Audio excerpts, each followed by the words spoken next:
Kita balik lagi di episode 2 Belajar Pajak bersama Bro Andre dari Andrianto Rasidi.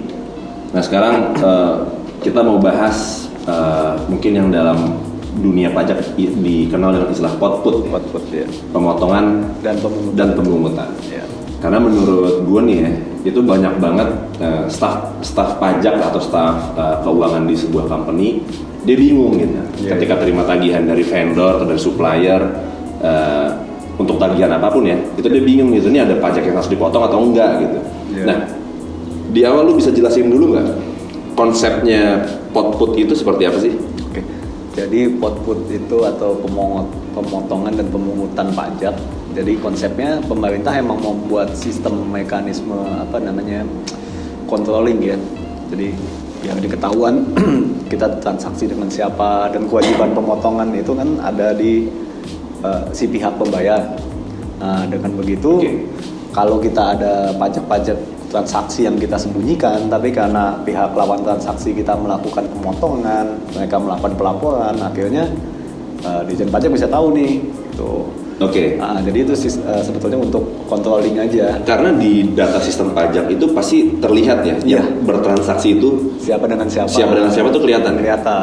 Apalagi khususnya kalau kita melaporkan ya, kita potong, kita lapor, otomatis ke dalam sistemnya mereka ada angka itu. Kalau kita motong aja nggak lapor, ya nggak kelihatan juga gitu. Berarti potput ini lebih ini berarti tentang PPH kan ya? PPH. Pajak penghasilan ya? Pajak penghasilan. Tapi maksudnya ketika tadi yang gue bilang banyak customer itu bingung. Nah kita bicara real case-nya ya. Emang lazimnya itu dalam sebuah tagihan memang tidak dicantumkan pemotongan PPH-nya ya? Lazimnya? Atau biasa dicantumin gitu, misalnya tagihan 100 terus ada dikurangin PPH 2% misalnya, jadi tinggal 98. Atau gimana? Sebetulnya kalau lihat ketentuan sih nggak ada kewajiban itu ya. Mencantumkan di dalam dokumen invoice. Dalam praktek banyak yang melakukan itu. Mungkin tujuannya supaya nggak bingung. Ini masuk objeknya apa nih? Nilainya berapa? Gitu kan. Jadi memang menurut saya bagusan gitu ya. Kita kasih itu supaya nanti vendor ketika dia mau bayar tagihan kita, nah dia udah tahu. Ternyata tentang PPH 23. Jadi potong dulu nilainya gitu. Nah, ini kan listnya banyak nih. PPH 23 apa aja? Gimana caranya si staf pajak gitu di sebuah company ya? Dia tahu gitu, ini dipotong atas jasa apa dan berapa persen ya? Atau dia harus punya buku panduan atau gimana sih? Kalau secara jadi kan sebetulnya kalau kita ngelihat ini dulu ya, secara transaksi bisnisnya dulu, PPH itu kan ada PPH 21, ada PPH 23, 4 ayat 2, nah PPH 26. Nah sebetulnya yang perlu dipahamin awal adalah apa sih masing-masing itu objeknya. Kalau 21 yang bikin tagihan itu orang pribadi. Kayak gue bikin tagihan ke lu nih kan, konsultan itu pribadi, atas nama pribadi, nanya 21. Berarti PPH 21 itu yang banyak orang tahu kan tentang karyawan nih. Ini bisa juga orang luar tapi pribadi, individu. Iya, individu, jadi kayak freelance. Freelance belum punya badan usaha, atas nama pribadi, bikin tagihan itu kenanya PPH 21. Terus ada juga PPH 23. Kalau PPH 23 itu lebih ke badan. Jadi apa yang kadang bingung, ini 21 apa 23? Lihat aja NPWP-nya, NPWP nama pribadi atau nama perusahaan. Kan kuncinya di situ. Kalau dia mencantumkan NPWP dia pribadi, ya, nah berarti potongnya 21. Berarti dalam hal ini kita mengabaikan dong tentang jasa yang dia kasih ya? Kalau jasa mirip-mirip soalnya. Kegiatannya kan mirip, kayak misalnya konsultan gitu kan. Konsultan itu kan badan bisa, pribadi bisa. Kayak konsultan pajak terikat sebetulnya atas nama pribadi. Jadi makanya ketika kita maju atau kayak lawyer lawyer itu kan banyak yang pribadi juga. Kita maju atas nama pribadi, NPWP-nya pribadi, maka dipotongnya 21. Kalau kita maju atas nama perusahaan, persekutuan apa, firma ini, nah itu potongnya PPH 23. Objeknya mirip soalnya sama-sama jasa. Tapi entitas si penyedia jasanya yang mempengaruhi ya? Itu yang menentukan dia 21 apa 23 gitu. Oke. Kalau barang nggak ada withholding tax ya, nggak ada output ya kalau untuk jualan barang ya? Jualan barang nggak ada, kecuali yang UMKM ini sebetulnya jualan barang dia tuh kena 0,5%. Oh, PPh UMKM itu yang PP23. PP23, iya. Oke, jadi tadi ngaruh. Jadi kalau misalnya ada jasa marketing dilakukan oleh individu, dia dipotong PPh 21. 21, betul. Kalau dia sebagai company dipotong PPh 23. PPh 23, iya. Dan itu kan PPh 23 listnya banyak ya? Betul banyak. Jasa apa berapa gitu. Nah kalau jasa sih sebetulnya kalau tarif sama ya 2% semua. Iya. Paling yang membedakan kan kalau royalti atau bunga, ya kan bunga pinjam meminjam gitu. Selain bank dia kenanya 15%. Oke, dividen juga PPh 23. Iya, dividen juga PPh 23 15%. Dividen untuk badan usaha. Oke. Nah, di kasus banyak kasus gitu ya di company misalnya si vendor itu nggak mau dipotong. Nah itu. Misalnya contoh ada perusahaan meng-hire kontraktor tapi individual, tukang lah misalnya. Iya. Ya, terus misalnya sebagai konsultan lu bilang, Bu ini harusnya dipotong. Tapi si klien lu bilang, udahlah kasihan dia juga atau dia nggak mau dipotong gitu. Iya. Lalu apa yang harus dilakuin? Apakah si company itu harus menanggung atau gimana? Idealnya company itu menanggung. Oke. Idealnya. Kenapa? Karena kewajiban pemotongan ada di si pembayar. Oke. Jadi ketika dia tidak melakukan pemotongan, yang akan dikenakan sanksi atau yang akan ditagih adalah si company ini sebagai pihak pembayar. Gitu. Oke. Kalau penerima pembayaran ya kan kayak tadi individu ya kayak istilahnya kegiatan jasa konstruksi atau apa gitu kan yang sifat pribadi gitu. Nah, si penerima pembayaran itu tanggung jawab laporan SPT pribadinya dia gitu. Oke. Kalau si company yang melakukan pembayaran dia bertanggung jawab terhadap aliran uang yang dikeluarkan untuk membayar si orang ini gitu. Jadi sebetulnya idealnya adalah menanggung. Jadi kalau misalnya contoh harusnya dipotong 2% ya, tapi dia nggak motong, berarti si pembayar ya atau pemberi kerja lah ya, dia keluar uangnya 102%. 102, betul. 100% ke si vendor yang nggak mau dipotongnya, 2%-nya ke negara. Iya betul. Nah itu perlu nggak kita tetap ngasih bukti potong ke si vendornya? Kan sebenarnya kita nggak motong dia. Kalau nggak usah. Nggak usah. Kan kita nggak mau dipotong, jadi ya udah nggak usah dikasih. Oke. Dan nggak ada dia nggak bisa minta juga. Si vendor itu nggak bisa minta. Harusnya sih nggak berhak ya. Karena kan dia nggak dipotong dari uang dia ya. Kita pun juga harusnya nggak usah ngomong ke dia kalau kita melakukan pemotongan. Gitu. Oke. Tadi balik lagi nih tentang konsekuensi masalah yang mungkin muncul ketika yang seharusnya ada pemotongan tapi tidak dilakukan pemotongan. Yang akan kena masalah berarti si pembayar. Karena dia punya kewajiban melakukan pemotongan. Oke. Dan ini pajak bulanan kan ya? Bulanan. Kalau kita bicara teknisnya nih, kita urut secara teknisnya berarti kan misalnya kita dapat tagihan 100 ribu misalnya ya. Kalau kita potong dia 2%, berarti kita bayar misalnya bulan Juli ya, tanggal 15 Juli misalnya.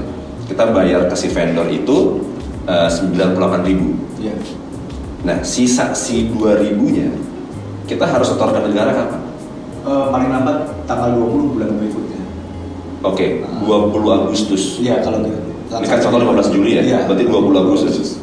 Oh, sorry, nyetornya ya? Nyetornya tanggal 10. Oh, 10. Lapornya 20 Agustus. 20 Agustus ya. Oke, nah kalau dari si pembayarnya, si pemberi kerjanya, dia terhutang PPh 23-nya itu ketika ngebayarin atau ketika terima invoice. Kita ambil contoh maksudnya. Yang tadi kan dia bayar 15 Juli nih. Dia bayar nih ke si vendor. Tadi kan lu bilang kan 100 ribu contoh potong 2% 2 ribu ya. Berarti dia bayar 98 ribu, lalu maksimal tanggal 10 Agustus disetor ke negara. Nah tapi mundur sedikit, ternyata si pembayar itu terima invoice-nya 15 Juli. Udah terima tagihan nih 15 Juni gitu. Baru bayar 15 Juli. Nah, dia terhutang pajaknya di pembukuan si perusahaan si pembayar ini. Ketika terima invoice di Juni atau di Juli? Di Juli. Oh, ketika bayar. Iya, ketika bayar. Dia ikut saat pembayaran atau saat jatuh tempo. Jadi Oke. kalau invoice-nya cuma 15 hari, artinya dia jatuh tempo 30 Juni, berarti dia sebetulnya udah hutang di bulan Juni.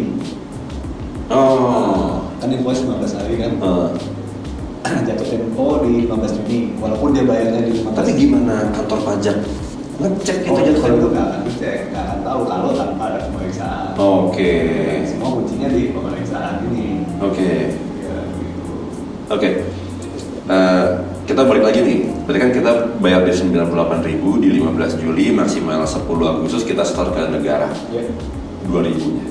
Lalu si perusahaan, si pemberi kerja, si pembayar ini kasih bukti potong. Kasih bukti potong. Saat itu juga atau nanti aja akhir tahun? Kalau bisa saat itu juga, setelah selesai dilaporkan, kan pelaporan sepatu tanggal 20. Oke.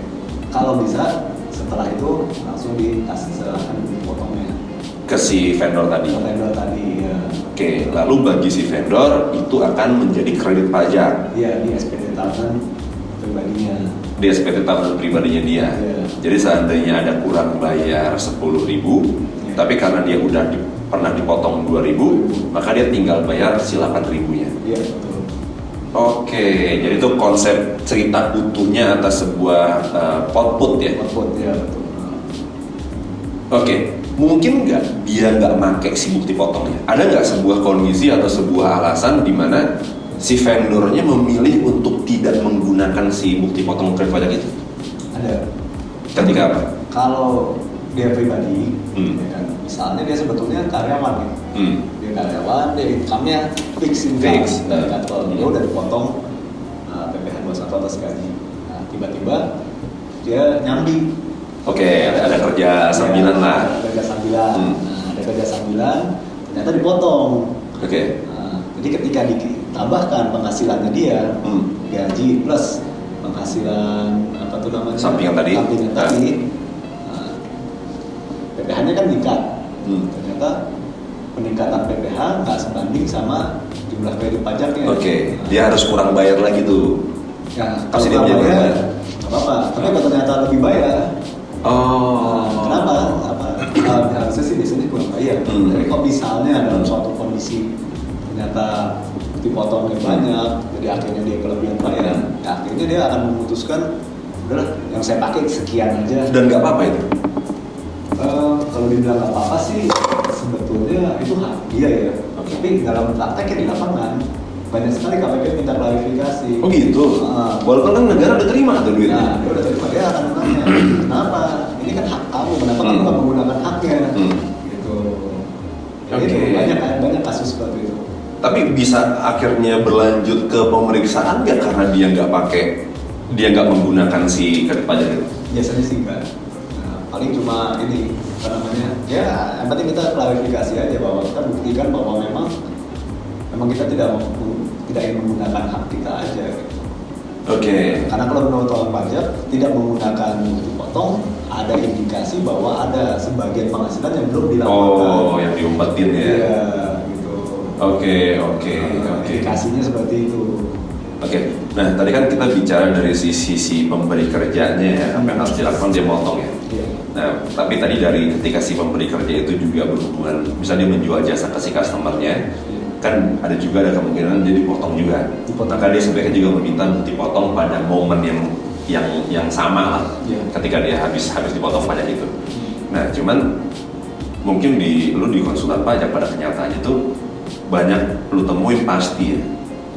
Karena pengalaman kita juga, yang akhirnya tuh kita nggak bisa ngumpulin semua bukti potong gitu. Betul. Dia mungkin nggak dikasih atau gimana, dan itu sudah telat atau gimana gitu. Apa yang harus dilakuin? Ya, kita nggak bisa apa Jadi hangus dong tuh income segitu. Iya, biasanya begitu. Nggak bisa dilaporin dong. Nggak bisa laporin. Kalau misalnya kita pembeli kerja kita, pembayar kita itu kita minta dia nggak mau ngasih atau apa, ya kita nggak bisa berbuat apa-apa juga gitu. Nggak bisa kita kreditin, kita nggak punya buktinya. Oke. Ya itu akan seperti itu. Dan kita nggak bisa menuntut mereka. Itu kan hak kita. Mungkin saya belum pernah coba ya, tapi biasanya pengalaman yang udah sih kita yang kondisi-kondisi ini ya udah mau gimana lagi gitu, apa boleh buat. Oke, rugi dong berarti. Rugi, sebetulnya rugi. Kita udah dipotong tapi kita nggak dapat bukti pemotongannya, jadi nggak bisa jadi kredit pajak. Saya pernah diskusi sama salah satu KPP sih, syaratnya dia adalah kita mendatangi KPP lawan transaksi. Oh, KPP si customer kita. Iya, Oke. minta bukti pemotongan, katanya KPP itu bisa membantu. Nah, cuma yang jadi masalah kalau lokasinya bukan di Jakarta, bukan satu lokasi sama tempat KPP kan. Kalimantan, apa di Sulawesi ya, kosnya kan sebanding nggak? Betul. Ya. Atau gini bro, mungkin nggak ternyata uang yang dipotong dari kita nggak pernah disetorin ke negara sama dia? Mungkin banget. Nah, makanya kita yang bisa mengkonfirmasi KPP lawan transaksi tersebut. Oke. Jadi kita nggak bisa ngecek juga gitu apakah udah di setorkan atau enggak. Oke.